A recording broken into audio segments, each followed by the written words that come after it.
আসসালামু আলাইকুম। সোম্মা আমি পরিবারের পক্ষ হতে সবাইকে স্বাগত জানাচ্ছি। আজকে আমরা সবাই মিলে বেড়াতে যাচ্ছি। এটা বাণীবহতে আমার বাবার বাড়িতে। তো আমরা গ্রামের পথ ধরে খুব সুন্দর দুই পাশে সবুজ যে বাগানগুলো আছে সেগুলো দেখতে দেখতে আমরা একটা অটো নিয়েছিলাম। সেই অটোতে করে দেখছি এই জায়গাটা আমার ভালো লাগে খুব। আমি অফিসে যাওয়ার সময় আসার সময় প্রায়ই আমার এই রাস্তা দিয়ে যেতে হয়। তো এই জায়গাটা আমার খুব ভালো লাগে, তো ভাবলাম যে আজকে একটু ভিডিও করে দেই, আমার বন্ধুরাও সবাই দেখুক। আমি একা একা দেখি প্রতিদিনই। বিশাল মাঠ, পানি আর দূরের আকাশ, এই জায়গাটা আমার খুব ভালো লাগে দেখতে। এটা হচ্ছে রাজবাড়ি থেকে বাণীবহ যাওয়ার পথে মাটিপাড়া। তো এখানে গ্রামের বাজার, আজকে হাটের দিন। তো এখানে হাট বসেছে, এটা মাটিপাড়া বাজার বলে। মাটিপাড়া বাজার এই স্থানটার নাম। তো এই মাটিপাড়া বাজারে আজকে হাটের দিন, অনেক মাছ মাছ উঠেছে। তো আমরা মাছগুলার ভিডিও নিয়েছি এবং দেখতে দেখতে যাচ্ছি। এবং আমরা যারা ছিলাম অটোর ভিতরে, আপুরা, ভাবি, আমার মেয়ে, আমরা সবাই দেখতে দেখতে যাচ্ছিলাম এবং খুব উপভোগ করছিলাম আমরা সবাই। তা আমাদের খুব ভালো লাগছিল এই গ্রামের বাজারগুলো দেখতে। তো এবং রাস্তার মধ্যে, যেহেতু বাজারের রাস্তার দুই সাইডে দোকানগুলা মাছের নিয়ে বসেছেন, এই জন্য একটু জ্যামও হয়ে গিয়েছে। আর এই জন্য আবার যাচ্ছে।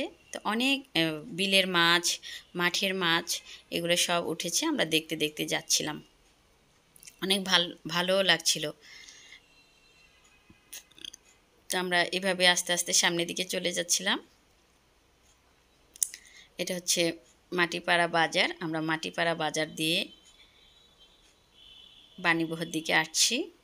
তো খুব ভালো লাগছিল আমাদের, যেহেতু বাবার বাড়ি বলে কথা, বাবার বাড়িতে যাওয়ার রাস্তা।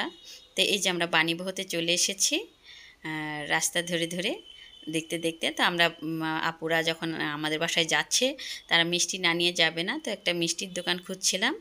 আর অবশেষে আমরা এই মিষ্টির দোকানটা পেয়ে গিয়েছি। এটা বাণীবহ বাজারে ওই সামনে মিষ্টির দোকান। তো আমরা এখান থেকে কিছু মিষ্টি নিয়ে নিব। আর সবই পরিচিত। আমরা যেহেতু এখানকার জন্মস্থান, এখানে আমার বাবার পরিচিত, যদিও আমার আব্বা নাই, আমার আব্বা মারা গেছেন, কিন্তু আমার আব্বার যে সুনামটা রয়ে গিয়েছে, আল্লাহ যেন আমার আব্বাকে বেহেশতে নসিব করে। আমরা এখান থেকে কিছু মিষ্টি নিয়ে আবার আমাদের বাসায়, বাজারের পাশেই, তো আমরা আবার রওনা দিলাম। এই যে আমাদের রাস্তা, এই সামনে আমাদের মামা বাড়িদের এলাকা, ওই সাইডটা। তো এই যে আমার মেয়ে নেমে গিয়েছে। আমরা এই রাস্তা ধরে আমাদের বাড়িতে যাব। এই যে আমরা বাড়িতে চলে এসেছি, কিন্তু এত কালকে যেতে যেতে সে সন্ধ্যায় হয়ে গিয়েছে। এই যে আমাদের বাড়ি। তো এখানে আমরা চলে এসেছি। এবং আমার এই যে ভাগ্নি জাফরিন এবং আমার মেয়ে দুজনে খুব খুশি হয়েছে। ওরা একদমই সন্ধ্যা হয়ে গেছে আমাদের যেতে যেতে, অন্ধকার প্রায়।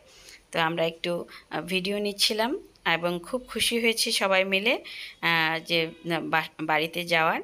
তো আমরা এই যে সবাই অনেক দিন পরে সবার সাথে সবার দেখা, তো সবাই খুব আনন্দ করছিল। এর মাঝে আমরা সন্ধ্যার যে নাস্তাটাও খেয়ে নিয়েছিলাম সবাই মিলে। তো এটা কিমা পুরি ছিল, মিষ্টি। বাণীবহ বাজারে খুব রসগোল্লাটা খুব মজার হয়, চপ, আর বিশেষ করে যে তালের পিঠা আমার ছোটো বোন বানিয়েছে চায়ের সাথে খাওয়ার জন্য। এটা খুবই, তো আমরা বিকালে সন্ধ্যার যে চাটা খাই, সেই চাটা আমরা এখানে খেয়েছি।